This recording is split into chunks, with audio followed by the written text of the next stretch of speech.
mate. How's it going? Hello, mate. How are we? Oh, can you You hear okay? me? Can I'm you hear good, me thanks. okay? Can you hear me okay? Yeah, perfect, mate. Perfect. Cool. How have you been? How's it Loving the going? setup, by the way. Yeah, do you know what? I got all this stuff to like do voiceovers and it never materialized. So I have it all for now being a podcast guest, which seems to happen every now and then. So it's not been a complete waste of resources. Fair to somehow sprung through and made it useful, which is always good. Yeah. So I think I've been noticing you've been quite busy this week with everything that you've been doing with sort of Dis-Morph-Ick and stuff like that. How's that been? Yeah, it's been okay. I mean, yesterday was meant to be the last day of the crowdfunder. Um, I've added an extra month onto it for anyone who wants to back it. It's just been really busy. I mean, originally we were meant to be shooting in September in a couple of weeks. But because of funding, I've had to push it back. But for a period of time, it was super stressful because I had these September dates looming and we were still trying to get finance. But we got all the cast ready. Like we got it all cast and then had the crew ready, locations, everything was ready. We just didn't have the money.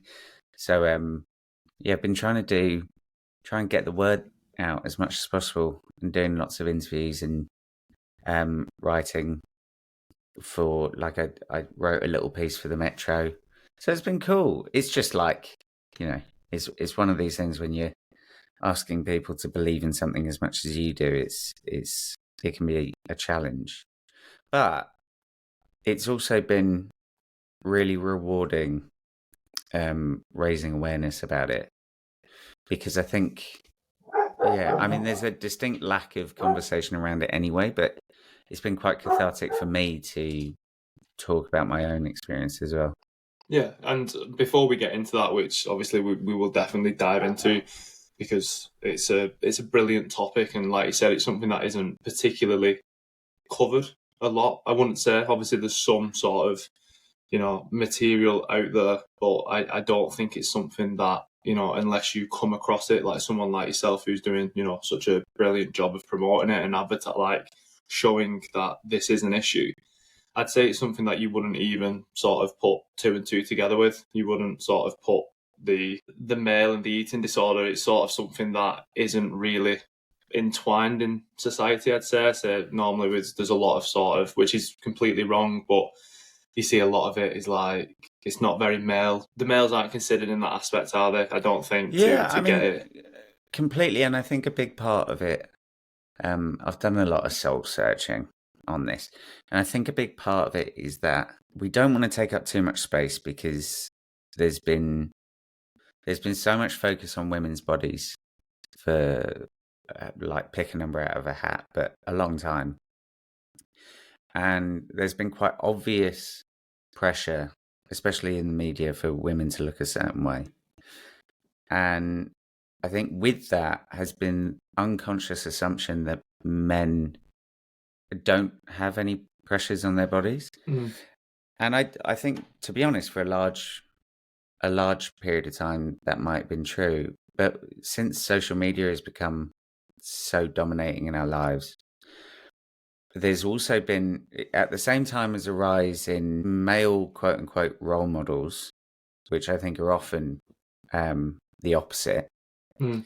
And a lot of grifters who are trying to make money out of people on social media.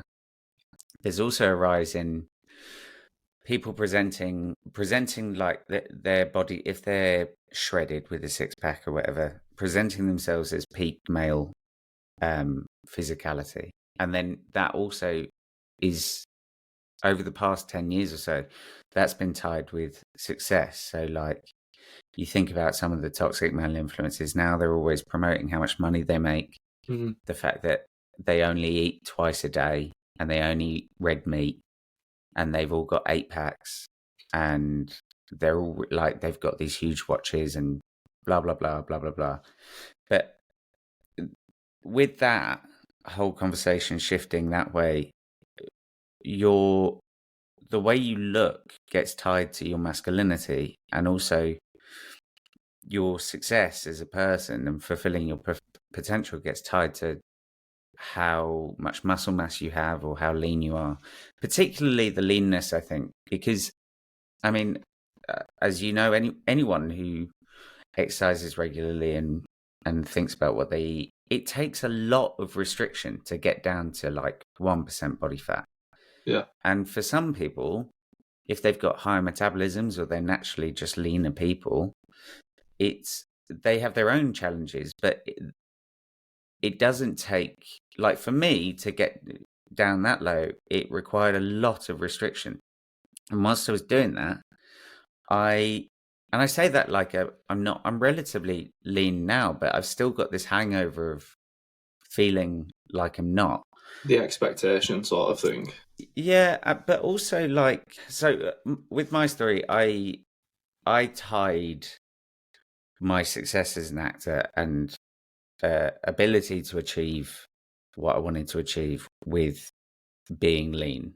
And that's because I started leaning down whilst doing the biggest job I'd ever done. And once that link was made, it was really difficult to break. And that's quite a unique thing for me, because also like actors are you know, on camera. But that's not to say that it doesn't happen with other people when they're trying to make a certain amount of money per year. But with that, they're like, well, I have to be disciplined. I have to wake up at 5 a.m. and I have to not eat until 2 o'clock or whatever it is.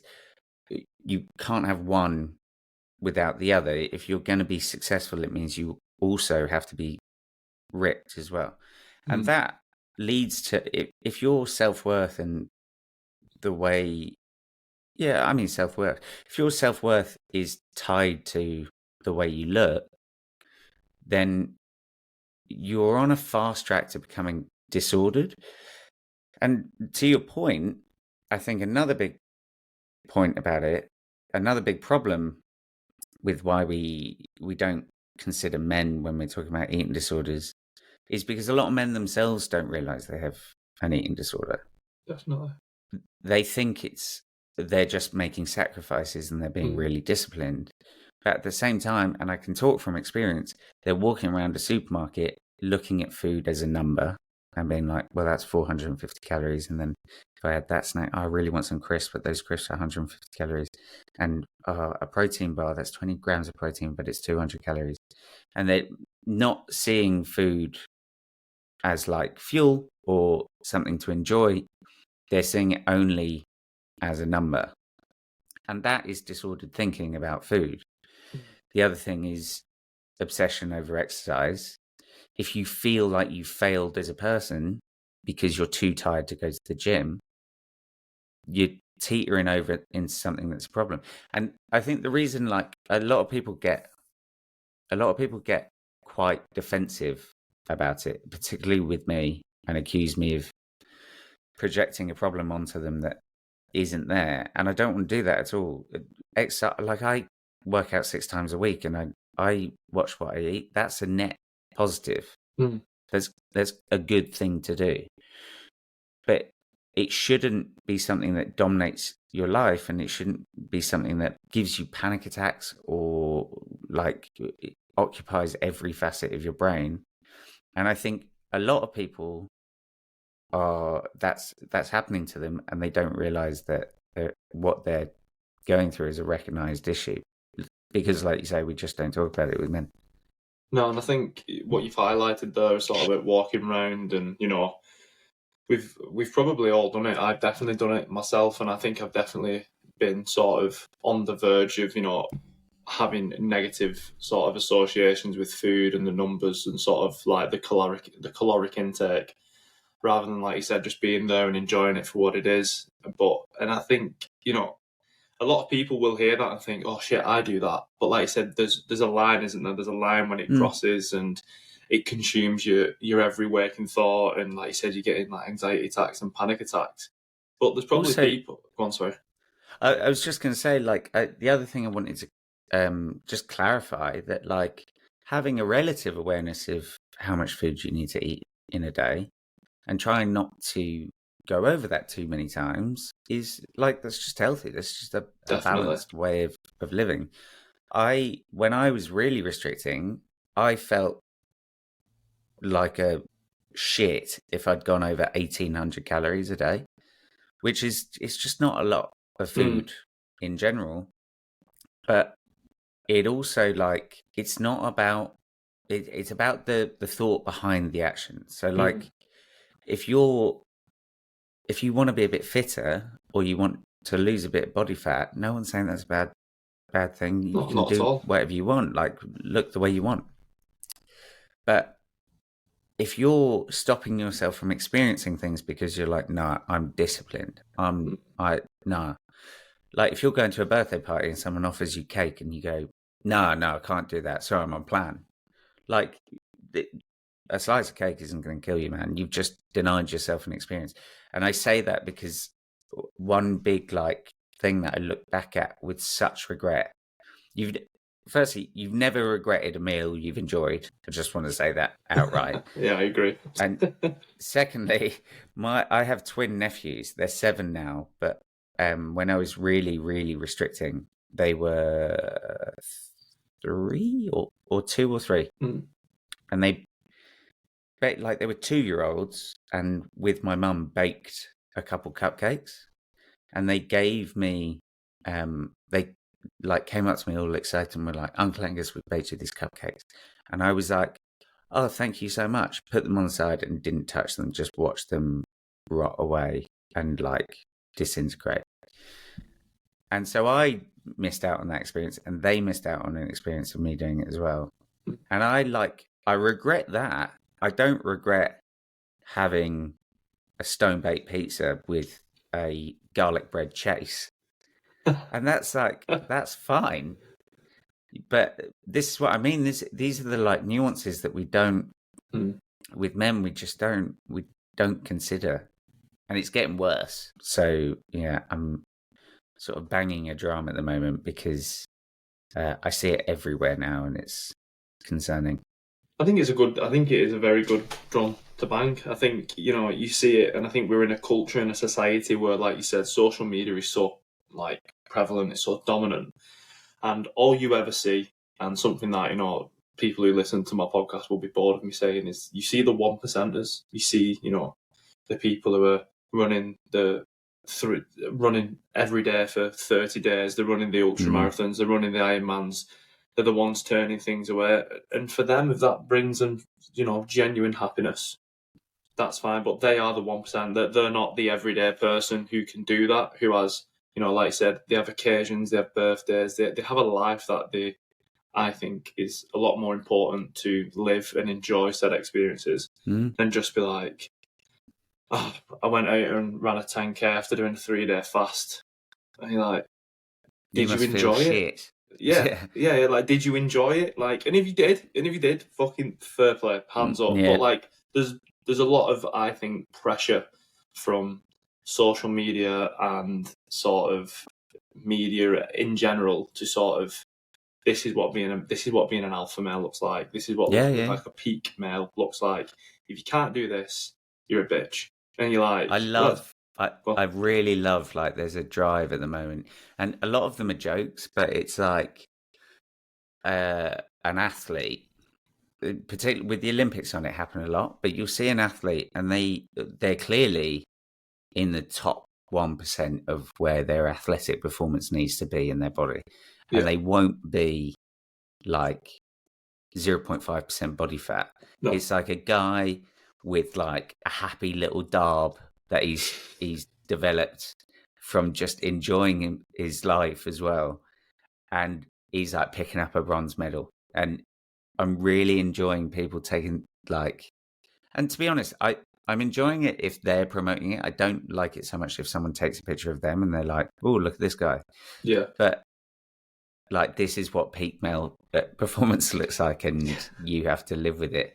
But I just want to like pick up on what you said about the social media, like the 1% thing as well. That another thing that seems to get so lost. And when I was on Hollyoaks, I played a radical misogynist. So I did lots of research about incels and a lot of women hating spaces. And the thing that, like, there's a whole generation of boys who are feeling a bit lost and feeling a bit angry, and they're looking for role models. And what seems to get lost, and I don't know if it's naivety or lack of education, the people they're looking up to are also trying to make money from them. Like, they're not, it's not like they're partly doing it to big themselves up, but it always comes with, and if you want to be like this, pay £2,000 to join my plan. And like, people are doing it. And I think it reminds me of, like, again, what you were just saying about the 10K. You have to be really careful about what you consume and how you consume it, because people, sure, they can be like, come with me as I run a 15-mile run. You don't know if they've run 15 miles. Yeah. All you know is that they're running sweaty and going 5 miles in, and then it cuts and they're like 10 miles in. It's a 15-second video, man. How'd you weren't there? It's like reality distortion, isn't it? It's sort of you again. I think that's a really important thing, like you said, is that you have to be so aware of what you're consuming as an individual, because like you're essentially a byproduct of, you know, your surroundings and the information you're consuming. So, like I said, if you're looking at these things and you're like, why can't I do this? I'm seeing 20 people a day running these, and I'm like, is there something wrong with me? And that's where these sort of inferiority complexes begin, and then you go further and further down that rabbit hole. You get it with, like, I can only talk about my experience with acting, but I know, like, everyone plays the comparison game and goes like, why is that person like got that opportunity? Why didn't I get that opportunity? Oh, look at everyone is like doing so well right now, and I'm really struggling.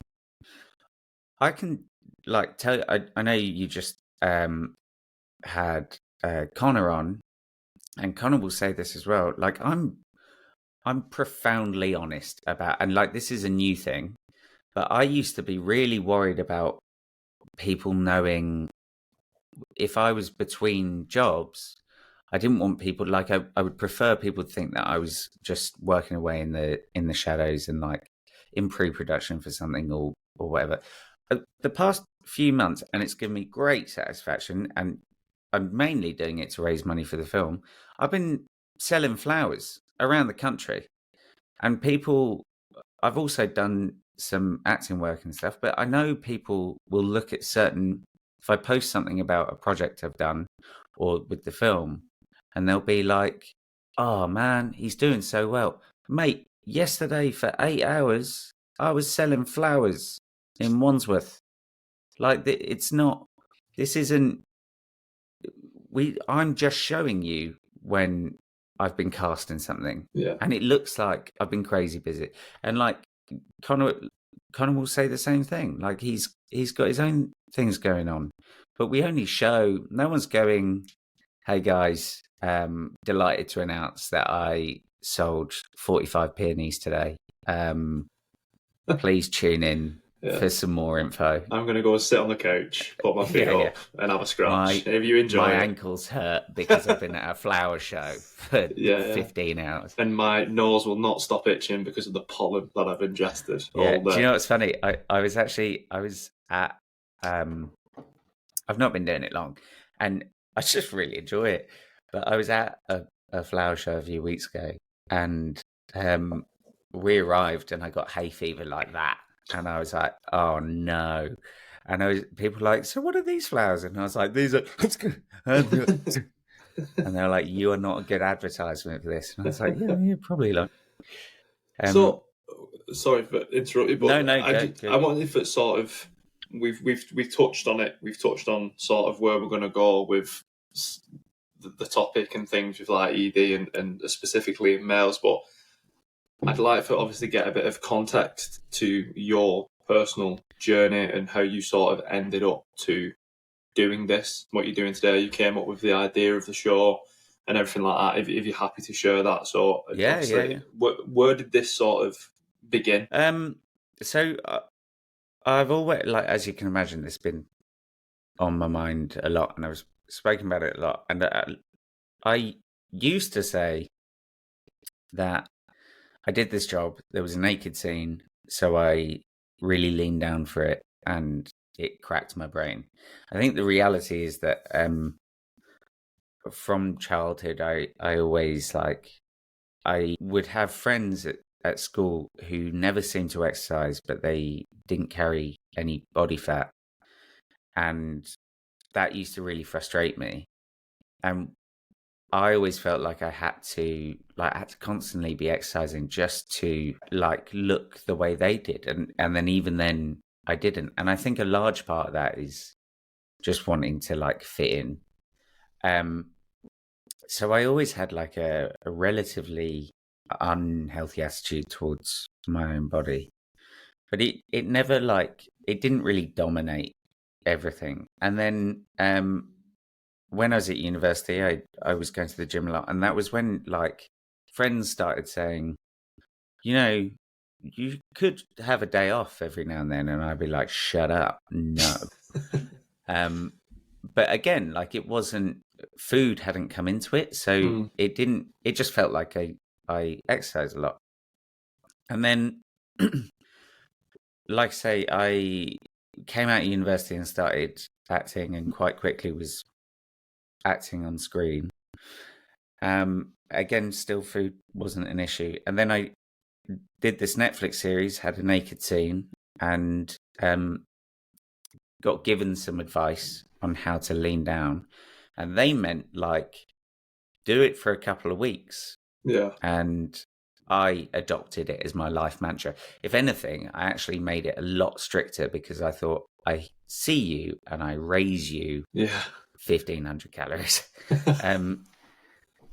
So, and then like naturally, because I was over exercising anyway. Body fat and muscle, like just weight in general, just like was like falling off within days. And I started getting really addicted. The other thing was I had mass imposter syndrome about being on the show. I was convinced that on the first day, someone would come up and be like, yeah, you fucking suck, leave. Yeah. Prank the show and jump out on you. Yeah, I was in the hotel after my first day, and my phone rang, and it was the first AD, and I was convinced she was calling me to say, yeah, we don't need you anymore, go back to England. So when I started like stripping, like leaning down, I had this physical place where I could be like, I need to work really hard on this job. And that was like a visible thing. So if I was really, really lean, it meant I was working really, really hard and I was making lots of sacrifices. After I finished that job, I carried on with that diet and thought, I'll just make this my lifestyle now.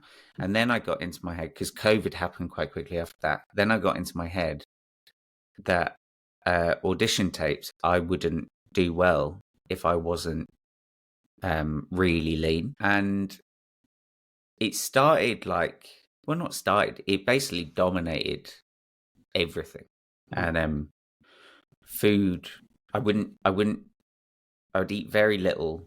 And if I only ate very specific things, and if I ate anything over that, I would feel like a failure, because this link had become so entrenched between being lean and being hardworking.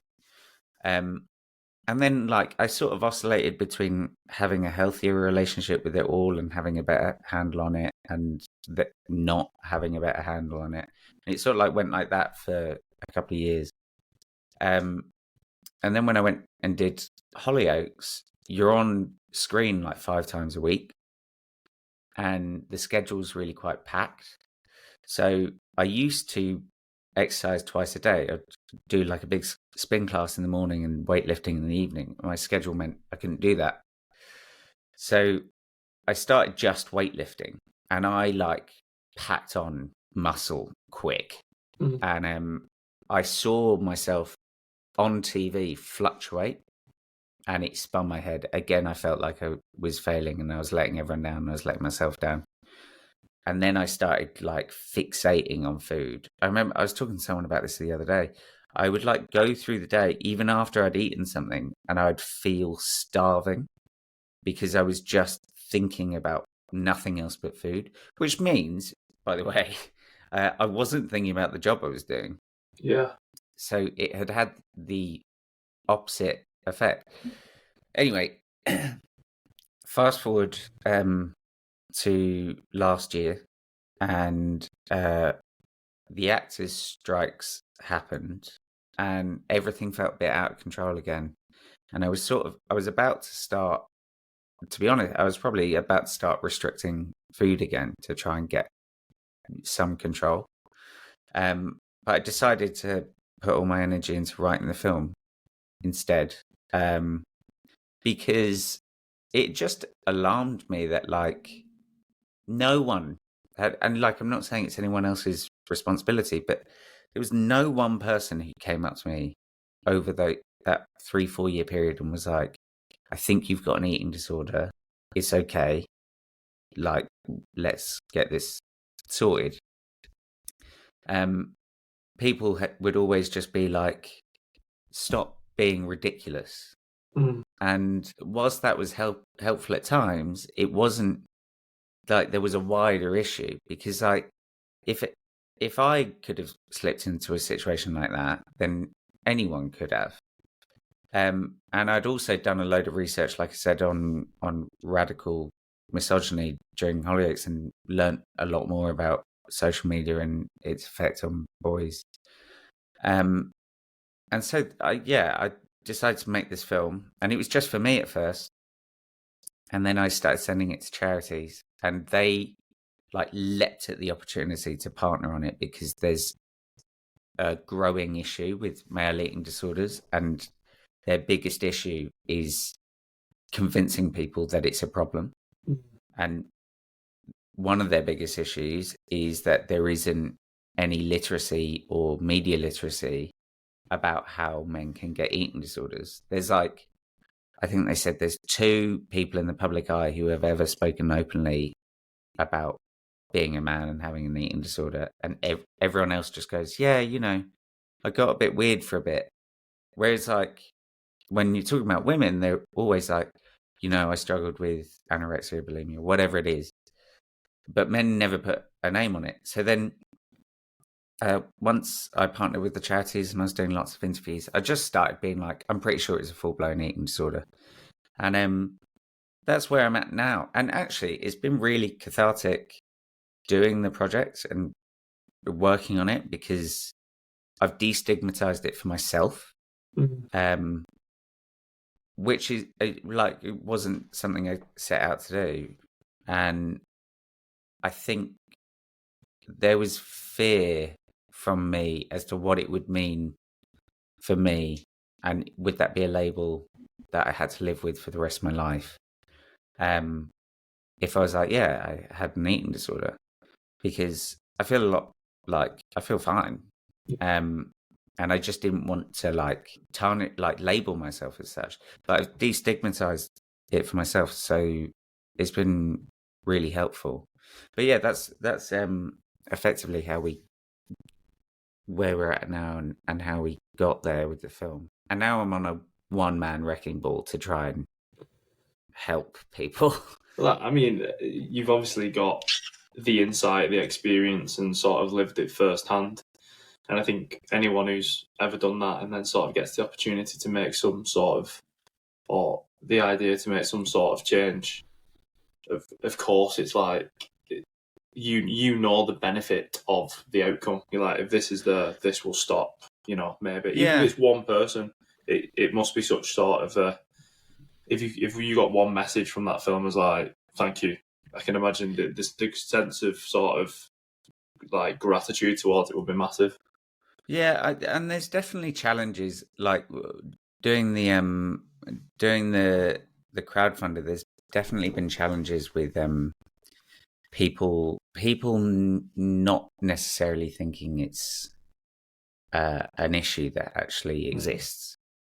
And I was warned about this by a producer who had made a documentary on it, and she was saying you might get a lot of people who are like, women have been going through this for years, and be hesitant to help, and you'll get a lot of men who are saying, "Oh, you stop inventing an issue. Like, there's nothing wrong with tracking calories and stuff." And so, like, there have been issues, but I foresee there'll probably be issues when the film comes out as well. But I think difficult conversations are probably the most worthwhile when it comes to stuff like this. Yeah, I don't really mind. I think, like you said, it's a challenging conversation. So I think with anything that challenges a narrative, like you said, though, you explained 2 narratives about what to expect from creating something like this from a female perspective and a male perspective. But, if it's not there to have the conversation, nothing will ever arise from it. It'll just always be sort of in the shadows, just sort of, oh, maybe it's a thing, maybe it's not a thing. But, someone has to take that first step forward to be like, no, fuck it, I'm going to take the bull by the horns. I'm going to use my experience and be like, this will make, even if it's a percentile of good for somebody, like, it's worth doing. So, like, when you said there about, no one ever pulled you on it for like 3 or 4 years, do you think that sort of due to like the industry and like sort of the expectation of certain aesthetic, being an actor and being in sort of that world? Yeah, I mean, like there's 2 points to it, because like I also didn't pull myself on it. Like I didn't think it was an issue. And like people did speak. What I mean is that no one said like specifically, I think this could be disordered. People would sit me down and be like, "You're being a dickhead," and I'd be like, yes, I am. Yeah. But in terms of the like aesthetic thing, that's definitely part of it, because recently, so when I joined Hollyoaks, I was 26, and when I came out, I was 28, and I'd gone through that like weird late 20s second puberty that no one told me would happen. And with that, like my bone structure changed, and I got high testosterone, and I put on muscle mass. And at the start of this year and last year, I was really trying to like still be quite lean and small, and didn't want to like have muscle. And I'd like, a big thing for me was that I felt like my head was bigger, and it sounds insane, but like I felt like my face had got wider, and it had got wider because, aging. And that was because I was always playing people in their early 20s. And I've since like settled into the idea that I'm 29. So, and like it's okay, like I'm more comfortable with not trying to cling on to looking 22. But that's quite a unique thing to acting, I think. Because also you get auditions coming through basically telling you what everyone thinks you look like. Yeah. Which is unique.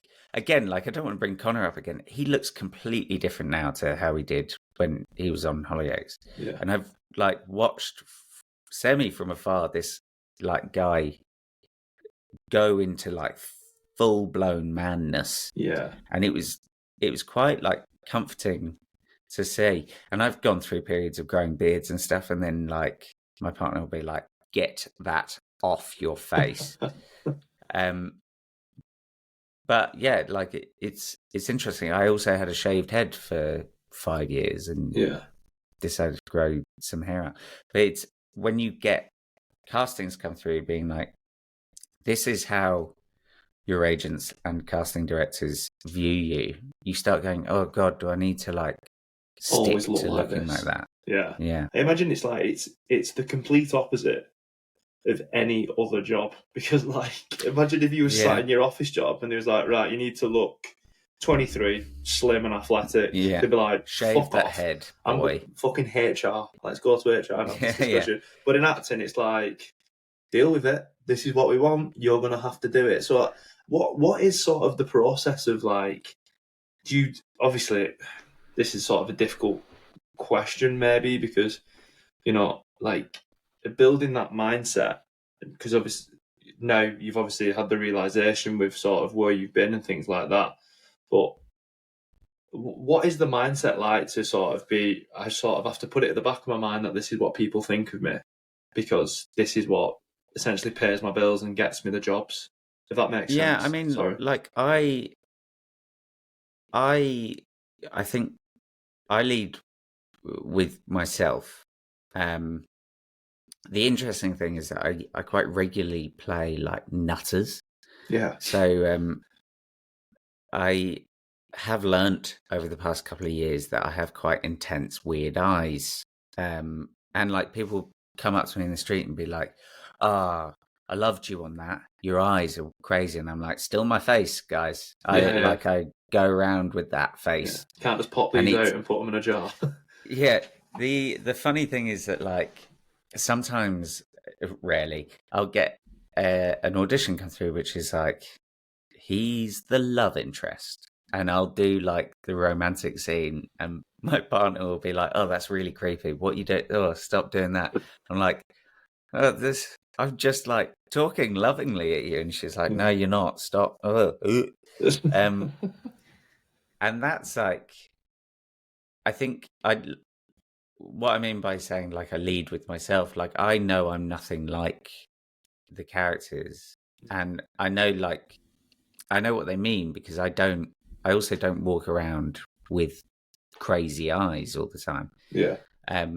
But know what I can do with my face, and also know how I can change the way I look. Like, I have this very, some people can grow a beard and like that, it just doesn't change the structure of their face. If I grow a beard, I look like an entirely different human being.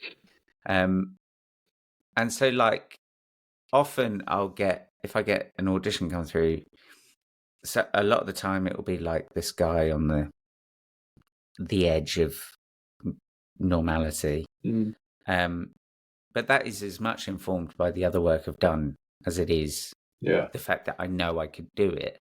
So it doesn't mean that like I try to morph myself and lean into that too much. Yeah.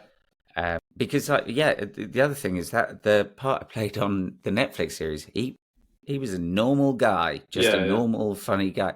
The last one I've played. Yeah. So yeah, it's interesting. Also, it's a unique time at the moment because work is quite few and far between. So like, if something comes in, you're one of few that are being asked to audition for things, as in one of few people who are getting auditions. Yes. But also one of quite a few that they have the luxury of being able to bring in, but they also have a short time span.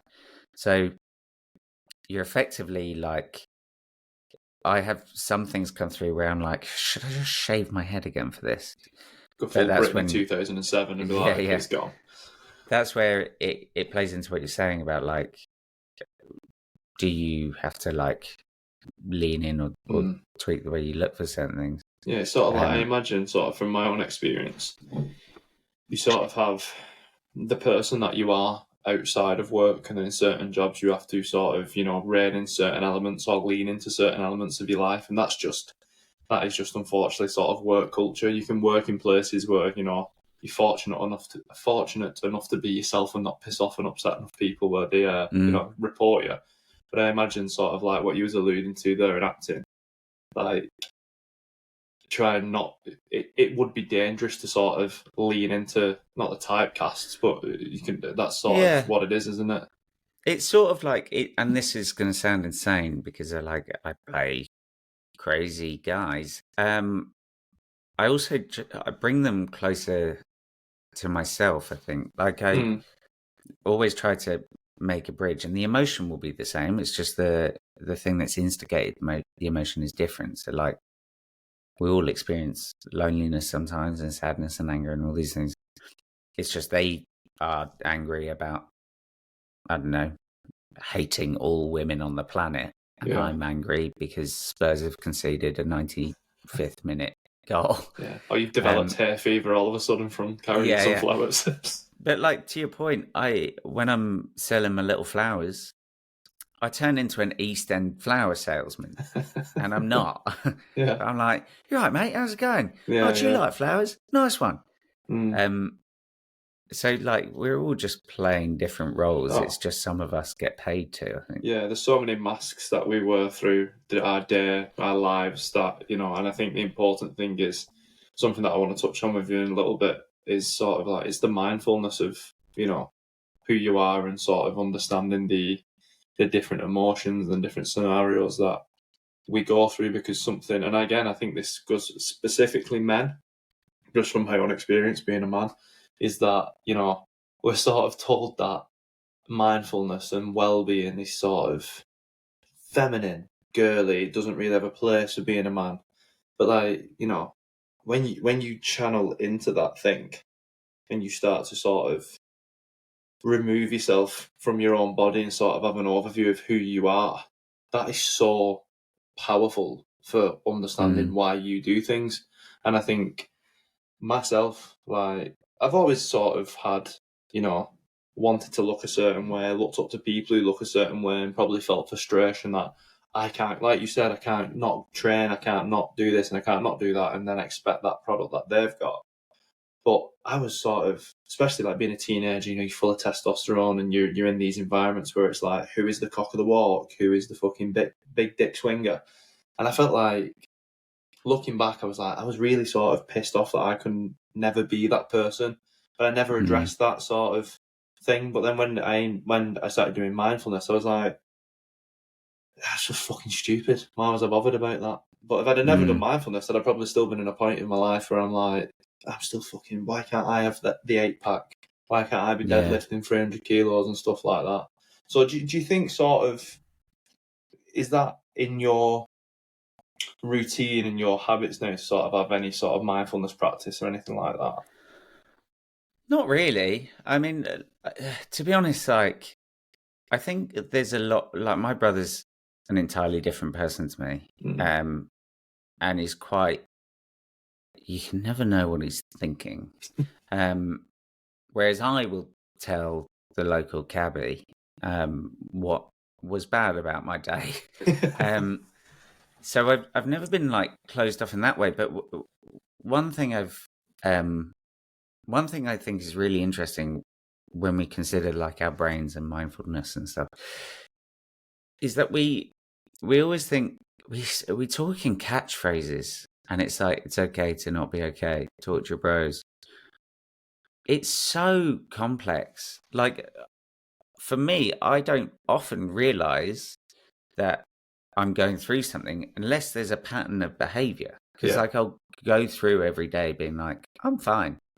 And you just feel fine. You just might feel a bit more frustrated or grumpy throughout the day. Like an iffiness. Yeah, exactly.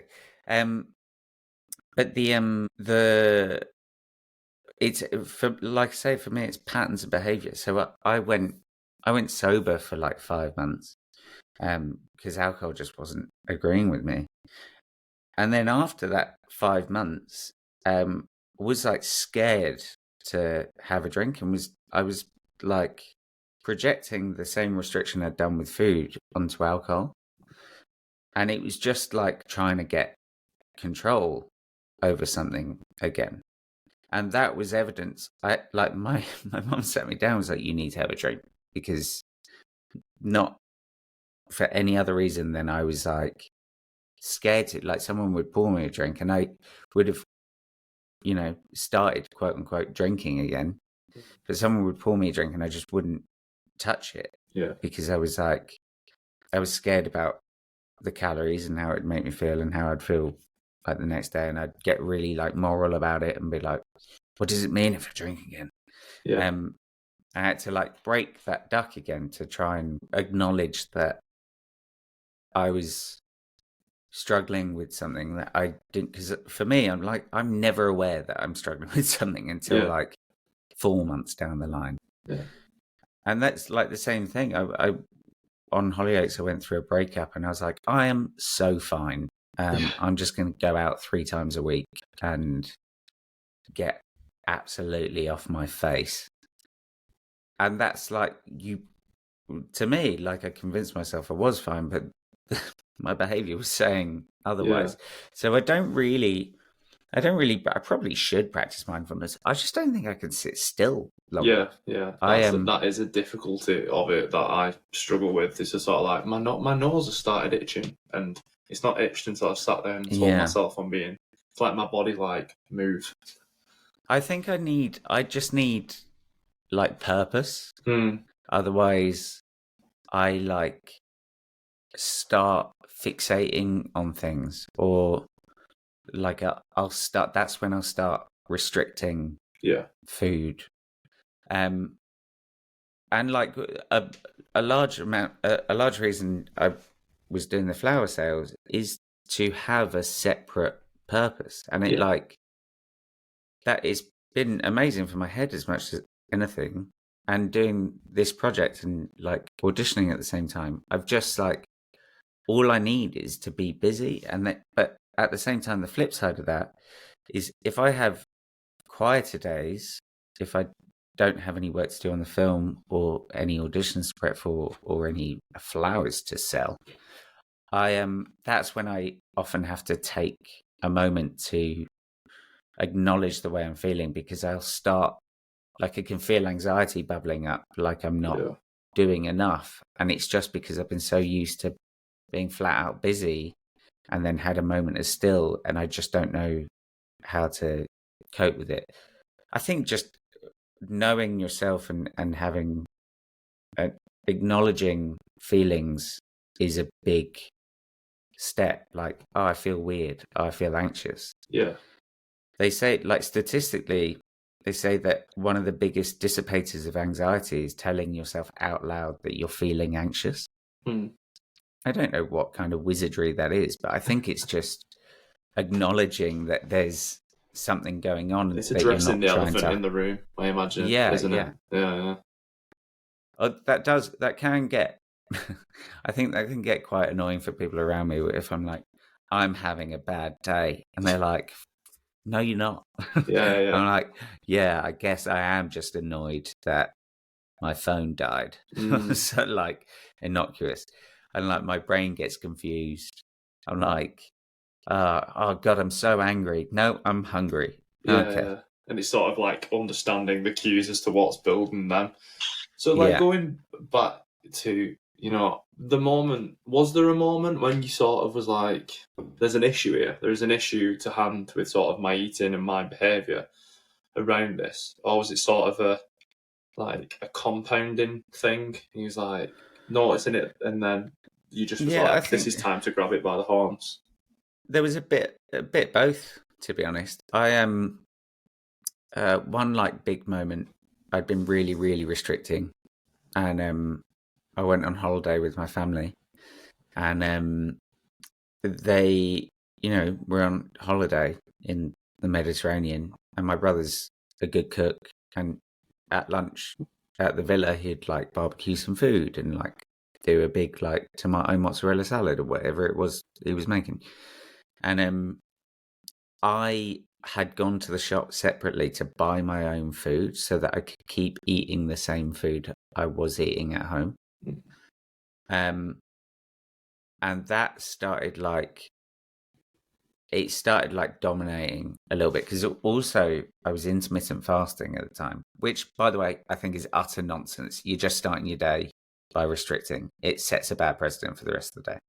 Sorry for all of you that think it's wizardry. It's not. You're just eating one less meal. Grow up.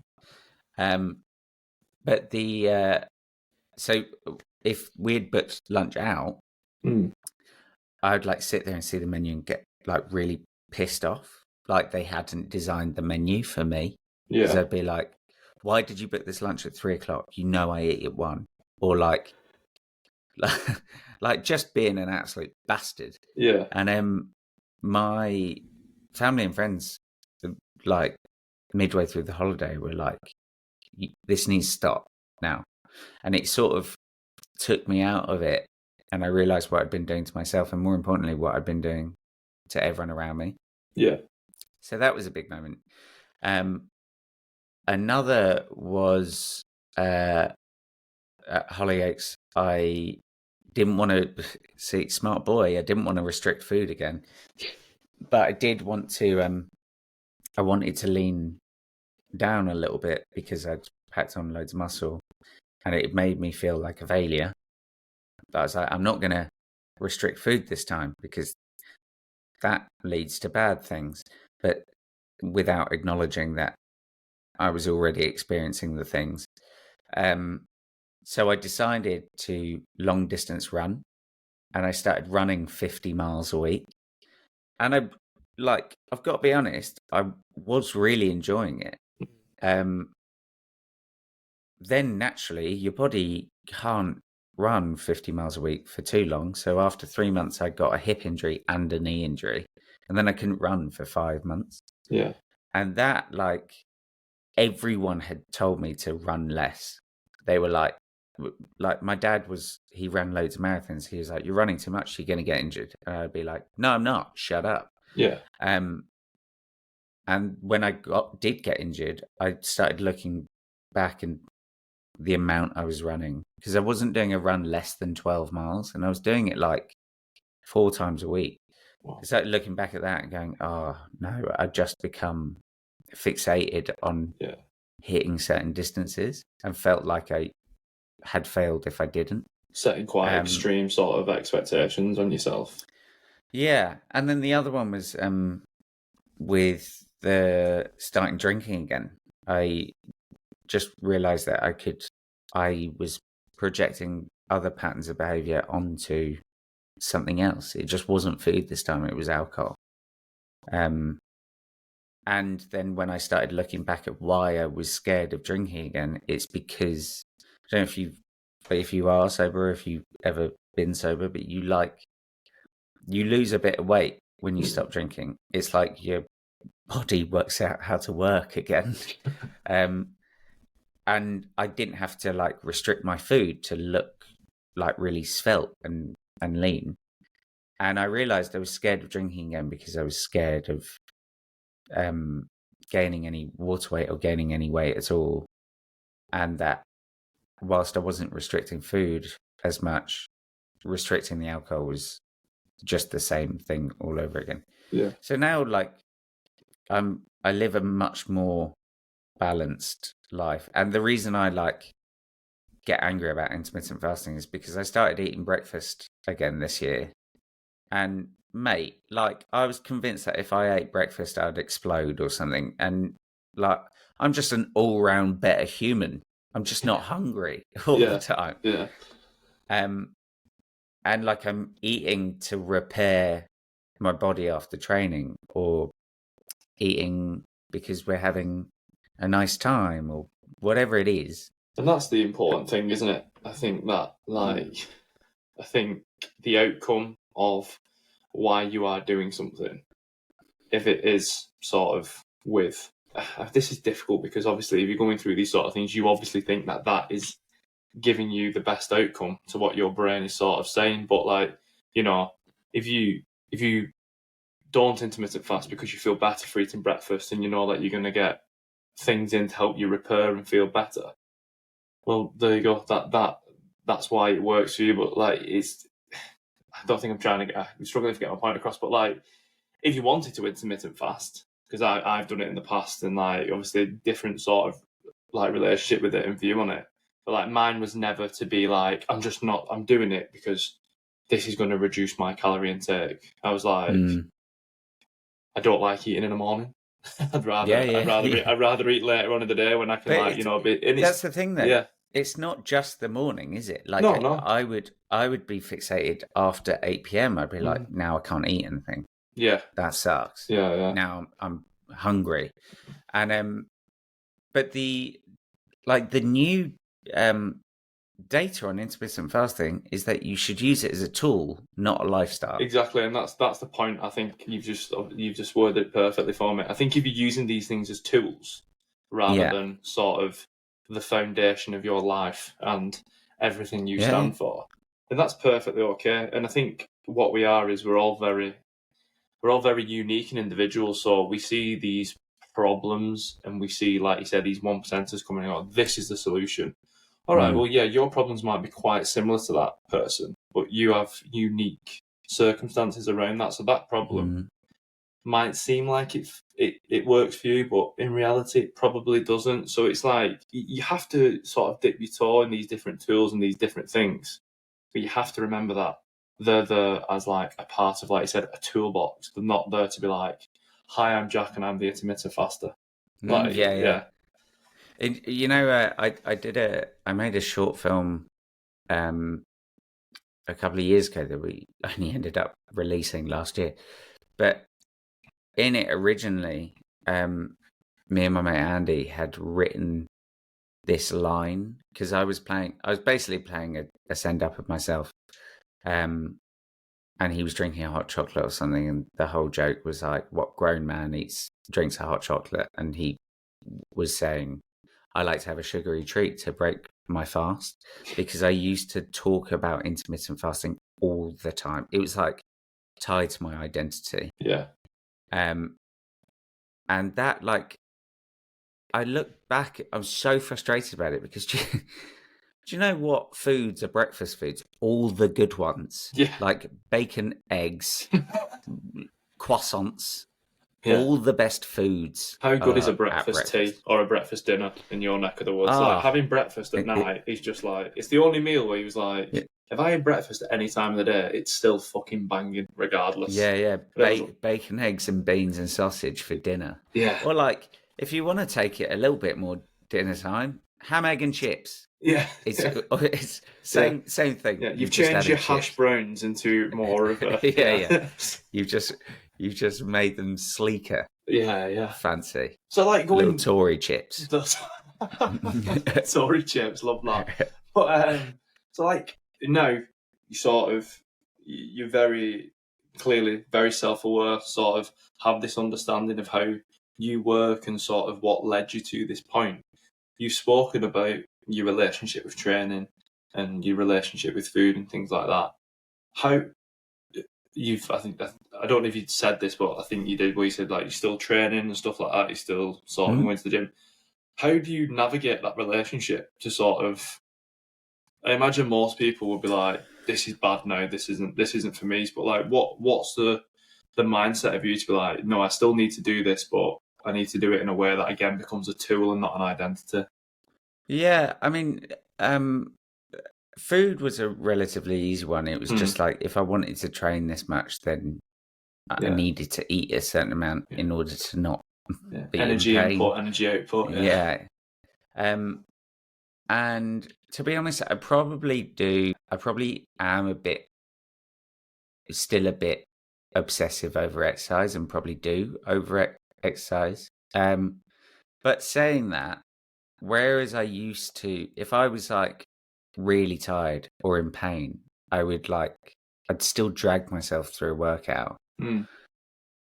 Now, if I'm like shattered, I just try to listen to my body a little bit more.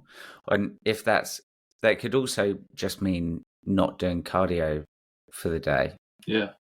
And also trying to acknowledge that, like, if you're doing something out and about, like if I'm being the world's greatest flower salesman, I'm walking around and on my feet a lot.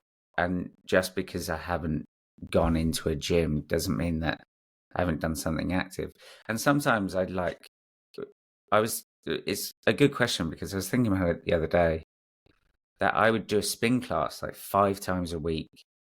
And then on the 6th training day, my cardio, I would still do cardio. I would just do 45 minutes on the cross trainer, because I'd be like, it's easier on my joints, as opposed to going, I think I've done enough moving for the day.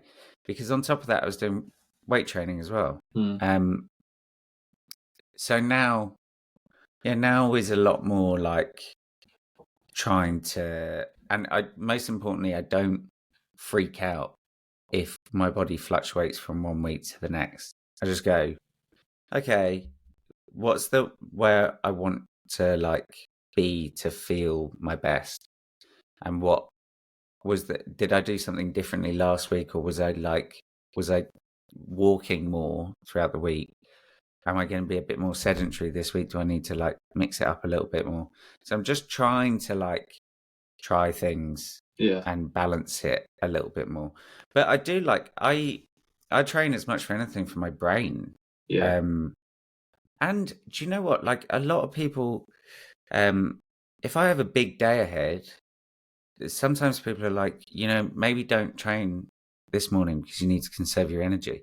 I'm actually the opposite. I'll feel tired all day if I haven't done something to like move in the morning. I agree. I'm exactly the same. Yeah, I don't. It's never really. I'm sure some people are like they save their energy and stuff, but I'll just be shattered for the whole day. I feel like you never regret a good sort of morning. I feel like even if you got up and you was a 5 a.m.er and you did what you did, and if you got up and did it, like I remember training early and I was in a really good routine of it, but I exponentially felt better all day. Like my sleep would be better because I'd be in a rhythm where like I'd sort of dip at the right time to be going to bed. I'd be up. I'd be like, that's that done. I've got like a spring in my step, and I feel like I think sort of getting in and getting it done in the morning is, for me anyway, a massive thing. Yeah, I completely agree. Although saying that, I haven't done anything today because I was shattered, and I do plan to. So like I try to stick to the mornings, but I'll always do something in the morning, and sometimes it might be something small, and then I might plan to, if I feel up to it, go back in and do something else small in the evening, and just tail end the day. But sometimes it manifests in really odd ways. Like I was doing a TV show last month, and I was in Budapest for a few weeks, and I had like a heinously early pickup. It was like 4:30, and I was going to be there all day. And I was like, I was setting my alarm going, this is going to fucking suck. And I was in the hotel gym at 3:20, just like, I have not slept. But yeah. Oh, hello, Alexa. Alexa, play One Direction. Yeah, Alexa just pops up. Yeah, the perks of not having your own studio. But but yeah, I mean, 3:20 is ruthless. But I imagine you were sat in the early pickup going, it's done now.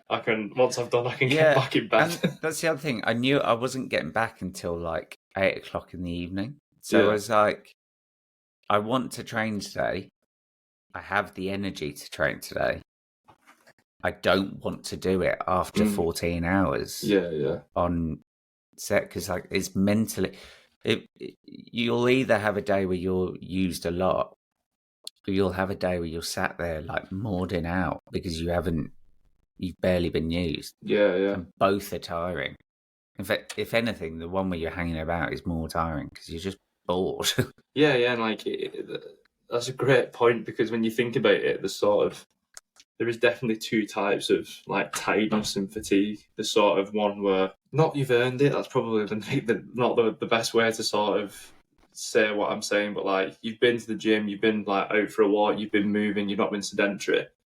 You sort of like, you've had the release of sort of like the dopamine and the endorphins to sort of be like, I'm tired, but it's a good feeling of tired. Yeah. Or you can sort of like go on.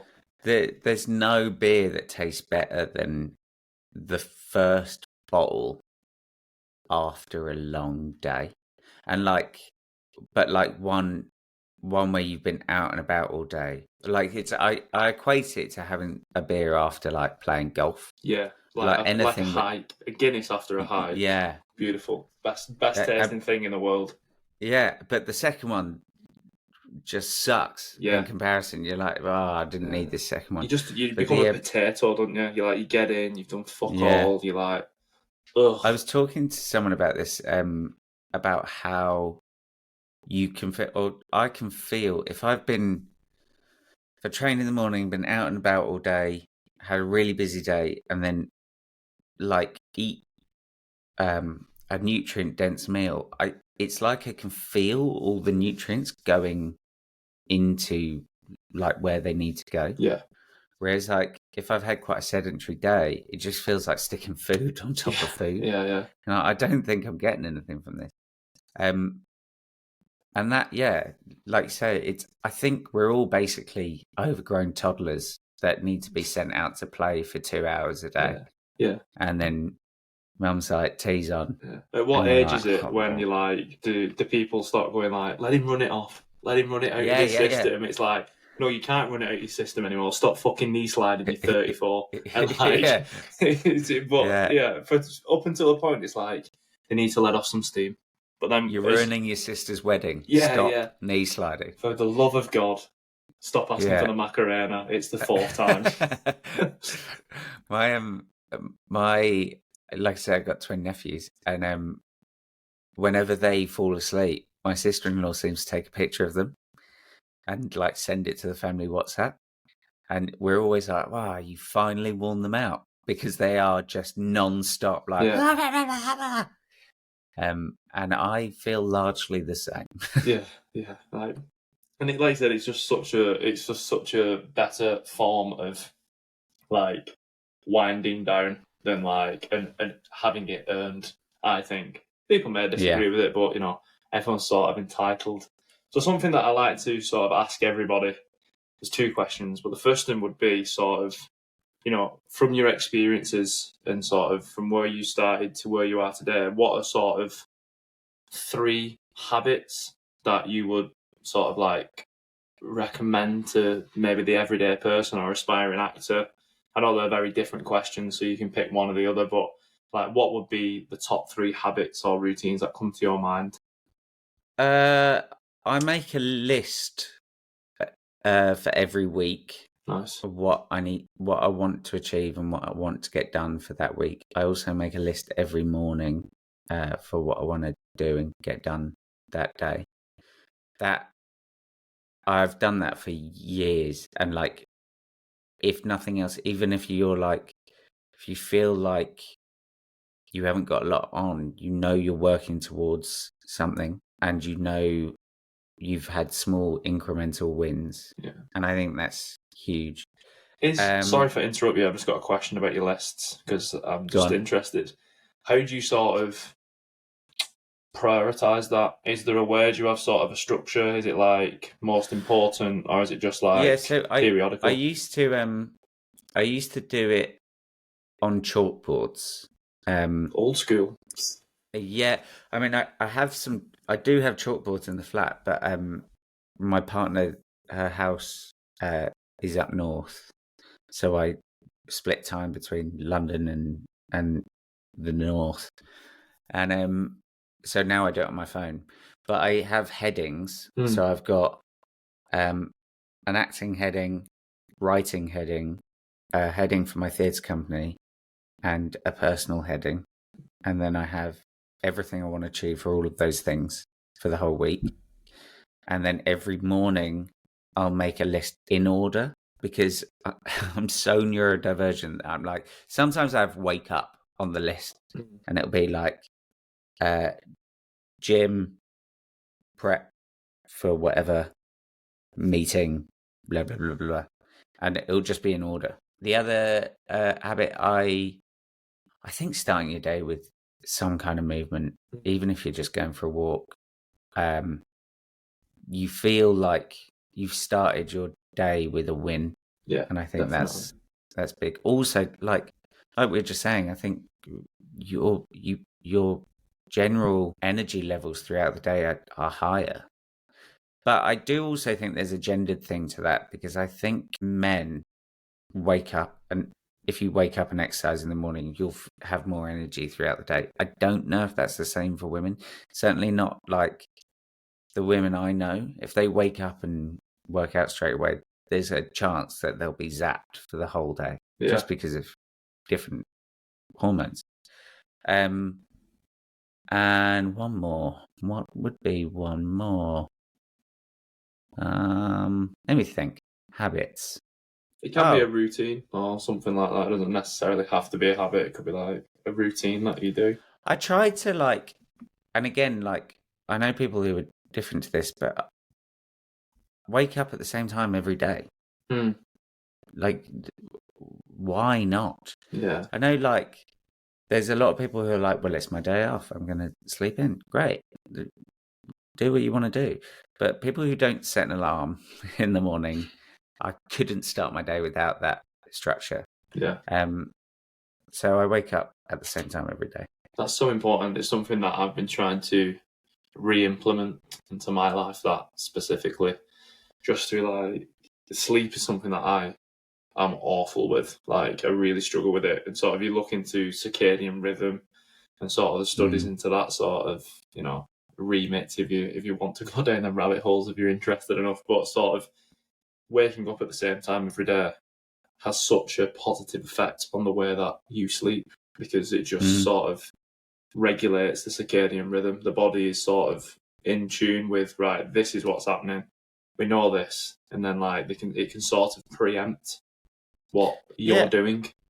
I mean, a lot of people don't seem to be aware that evolutionary wise, our brains are exactly the same as they were when we first developed this structure of brain. The only difference is that we now have memory, collective memory and knowledge, but the actual structure of your brain is the same as an early human who was running away from a predator.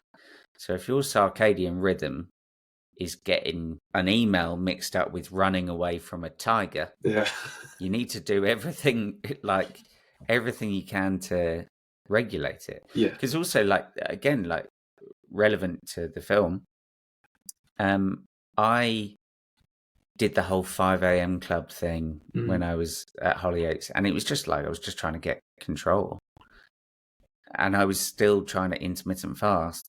You can't wake up at 5 a.m. Like, waking up at 7:30 and eating at 1 o'clock is different to waking up at 5 a.m. and eating at 1 o'clock. You feel like you haven't eaten all day. And that, like, is because circadian rhythm, your body gets used to waking up and eating at a certain time, or like doing stuff at a certain time. We're over knowledge chimpanzees. Yeah, and like something interesting you mentioned then about sort of going back to, you know, like evolution and things, is our brains are not designed to process as much sort of information, as much alerts as what we do currently. I mean, if you just look at your phone and, like, think of all the notifications that you get in a day, all the content that you consume in a day, even if you are, you know, like, completely, I don't know, social media free, there's something on that phone that's going to be like, your battery needs charging. Oh, this has happened today in the news. This has happened that. The sun, it is pissing down again in the north of England. So, like, we're just constantly stimulated. And I think, you know, going back to, like, mindfulness and sort of unwinding and having that ability to unwind is so beneficial, especially if you're like, I can sort of see that we're quite similar in regard of someone who is, like, you know, got a lot going on in the head constantly, to have some sort of time to be like, let's just try and switch it off. Might not always work, but to give it the opportunity to just switch it off is just like a great reset. The one I've always wanted to do is, I don't touch my phone for the last 2 hours. If I'm not with my partner, I fall asleep by putting the most boring YouTube video in the history of man on and playing it my bedside table. I couldn't turn my phone off for 2 hours. But our phones now do this fun little trick, I've noticed, because people have tried to call me, where they just, like, automatically put it on Do Not Disturb after 10 o'clock. Yeah. Which is quite cool. Yeah, I enjoy that. Yeah. But then when you forget to turn it off in the morning and you're like, God, I've Why have I got 9 missed God, calls? God, I'm so well rested. Yeah, It's yeah. like 11:30. The worst one for that, which is an absolute fucker, and I can't believe that, any phone company, I'm shouting out Apple specifically here, is that when you update your phone, they just turns your turns your alarms alarm off. off. Yeah. What you can do is you can update our phones across the world from a computer room in California, but you cannot remember to leave my 6 a.m. But alarm also, on. like, I wake up most mornings and my phone says update failed. And I'm like, good. Good. Because I never asked you to update. Because I'd be fucked if my alarm didn't go off. Yeah. So, one more question. If there was a habit or a routine that you have done in the past or that you would like to implement into your daily life now, what would it be and why? So you don't have to have done it, or you may have done it and stopped doing it. Do you know what? Like, the one that really always comes to my head, and it's just because I'm so bad at it. When I was doing all that running, I used to wake up and the first thing I'd do was like half an hour of stretching. Yeah. And I felt so fluid. I cannot be fucking bothered. It's one of the most painful experiences. 2 minutes of stretching feels like 3 days. But why is it so beneficial. shit, man? Why is it so shit? It's like awful. I don't get it. People who are obsessed with stretching, they're like, oh yeah, but it's amazing. It must get to a point where it starts feeling good. But I think 15 years of tightening muscles from weightlifting has just made it the most excruciating thing in the world.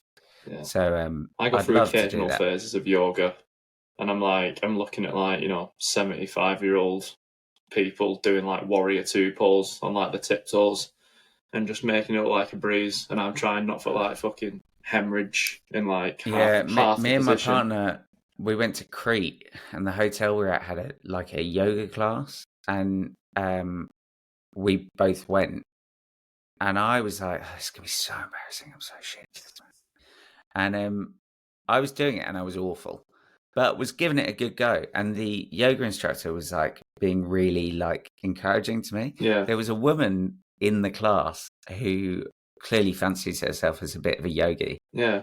And would like do these movements, be like, look how easy this is for me. And the yoga instructor would be really nice to me, and then turn around and be like, yeah, that foot placement's wrong. Yeah, no, that's wrong. Yeah, if you can just do what we're doing, that'd be great. And I was like, this is amazing. She's been properly mugged off here. Yeah. But like they say that about yoga, isn't it? Like, it's the act of trying, which is the important thing. But I just can't, I'm lopsided and like a click and all this shit. But if I'm going for an outdoor run, it's not for me. I want someone to I want to go to a chiropractor and just get click-clacked for an hour and come away and be like, thing that they put in your neck with the fucking lump hammer and just go back. That's wild, man. What the fuck is that about? I don't know. There's also one where they put a towel around your neck and just pull. And then put the foot on your shoulder. And then just yip, and they're like, what? I'm not sure what your qualifications are here, mate. Is it in decapitation? Because that is surely pending. I think you're a bricky. What are you doing with my neck? Didn't you sell me flowers last week? Crack. Yeah. Just got. Yeah. So before we go, if you don't mind, I normally like to just have a little chat off air with people, but before we cut it and stuff, let people know where they can find you, let people know where they can support you, and for the show and everything and the upcoming projects. If you just go on Instagram, my name is Angus Castle-Doughty. The link to the crowdfunder is in my bio. I'm also on Twitter as Angus Castle-Doughty, I think. I can't remember. I'll put them all in the description. Twitter anymore, so who cares? If you're a fan of terrible content, you can find me on TikTok. Also Angus Castle-Doughty. But Instagram's the main one, and Doughty is Doughty, like dough, but with a thank you at the end. That's a great way of remembering it. Yeah. But yeah, thank you very much for your time. I appreciate sort of how open you've been, and just spreading information for something that is definitely an issue, and like you said, just doesn't get covered enough and doesn't get sort of the attention it deserves. So yeah, thank you for obviously doing this one-man crusade. It's a massive thing, and it will have a lot of I think positive sort of outcomes. So yeah, thank you very much. You, mate. I appreciate it. But nice one, Matt.